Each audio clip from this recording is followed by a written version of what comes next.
Hello viewers, I am Meenakshi, Assistant Professor of AAA Department from MIM School of Engineering. Today let me discuss about the topic of magnetic properties of material. A very large number of modern devices depends upon the magnetic properties of material for their working. Example, speakers, electrical power generators, electrical machines, transformers, television, data storage devices like magnetic tapes and disc, magnetic compass. The MRI scan is an important non-invasive diagnostic tool used in the medical field. And understanding the origin of magnetism and the behavior of magnetic materials will helpful to not only the selection of suitable materials for particular applications, but also in the proper utilization of such services. The materials which can be magnetized by the external magnetic field are called the magnetic materials. The space around the magnet or the current carrying conductors where the magnetic effect is felt is called magnetic field.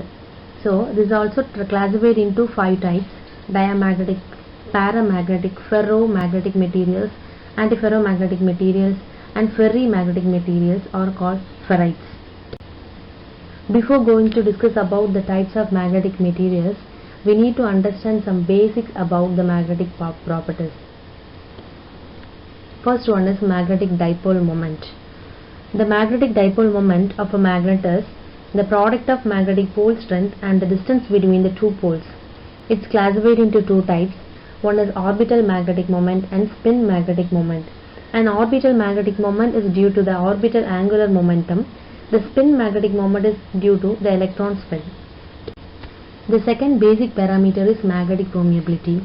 The magnetic permeability of a substance which measures the degree to which the magnetic field can penetrate through the substance. It's found that the magnetic flux density is directly proportional to the magnetic field strength. So the magnetic flux density is represented by B and the magnetic field strength is represented by H. So B is proportional to H. The proportionality is replaced by mu. So the proportionality constant is called the magnetic permeability. So the mu is represented as permeability. The next parameter is absolute permeability. The absolute permeability of a medium or a material is also defined as the product of the permeability of a free space is mu naught and the relative permeability of a medium mu r. Mu is equal to mu naught into mu r. Its unit is Henry per meter. The magnetic susceptibility of a specimen is a measure of how easily a specimen can be magnetized in a magnetic field. It's defined as the intensity of magnetization produced in the substance per unit magnetic field strength. The X is equal to I by H. Let me see the different types of magnetic materials. First one is diamagnetic material. The material which exhibit the diamagnetism are called the diamagnetic material. Its properties are: the diamagnetic material repel the magnetic lines of force. The behavior of perfect diamagnetic materials in the presence of magnetic field which is shown in the figure. There is no permanent dipole moment. Therefore, the magnetic effects are very small in these materials.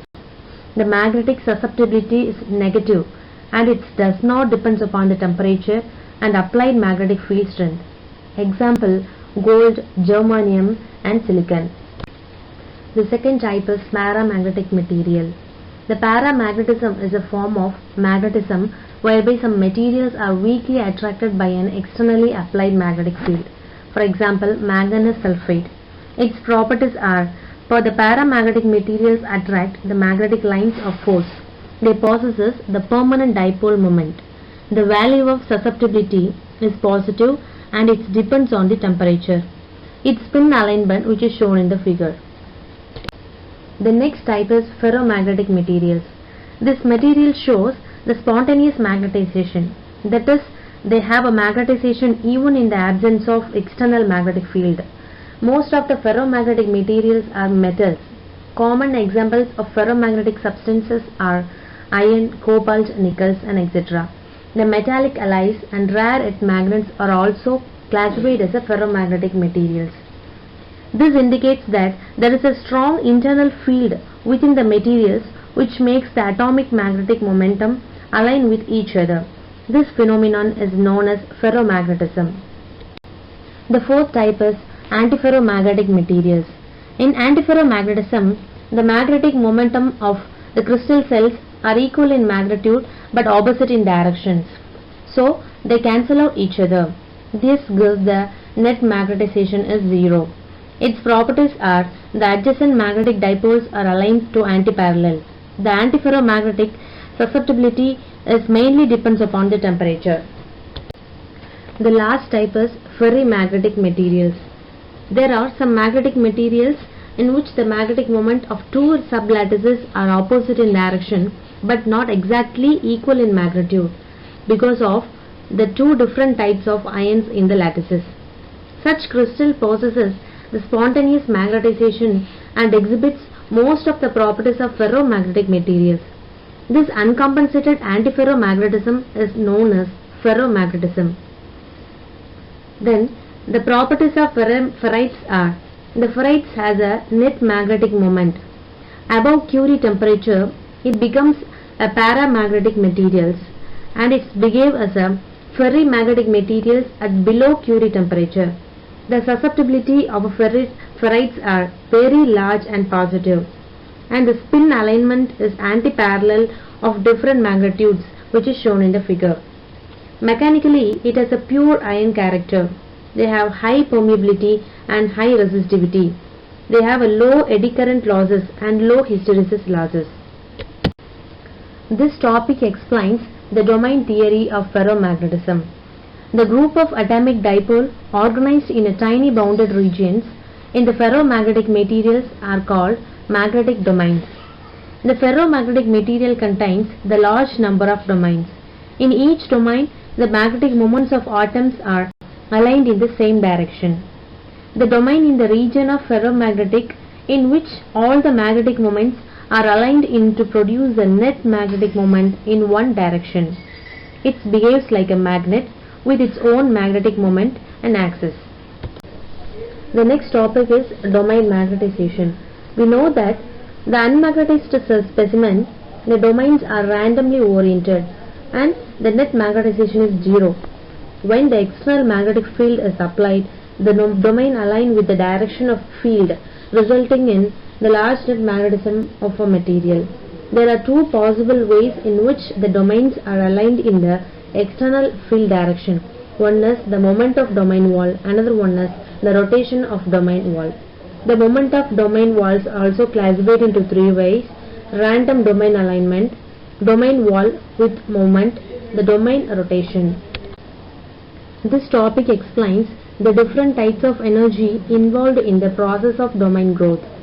To study the domain structure clearly, we must know four types of energy involved in the process of domain growth. They are the exchange energy, magnetostatic energy, and crystal anisotropy energy and magnetostrictive energy. This topic explains the hysteresis based on the domain theory. The hysteresis means when a specimen is taken through a cycle of magnetization, then there is a loss of energy in a form of heat. This loss of energy is known as hysteresis loss. The area of the loop represented energy loss per cycle per unit volume of a specimen. When a small external magnetic field is applied, the domain walls are displaced slightly in the direction of magnetization. This gives a small magnetization corresponding to the initial portion of hysteresis curve. When the applied magnetic field is removed, then the domain walls return to its original position. These are known as reversible domains.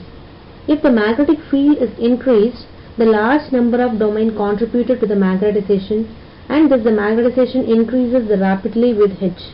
These kinds of domains are called irreversible domains. Its boundaries do not come back to their original position. Based on the hysteresis loop, the magnetic materials are classified into two types. One is soft magnetic materials and hard magnetic materials.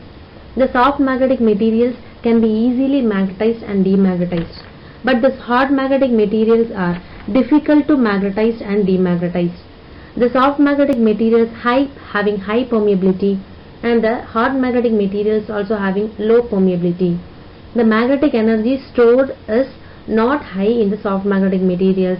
It stored basically high value of hard magnetic materials.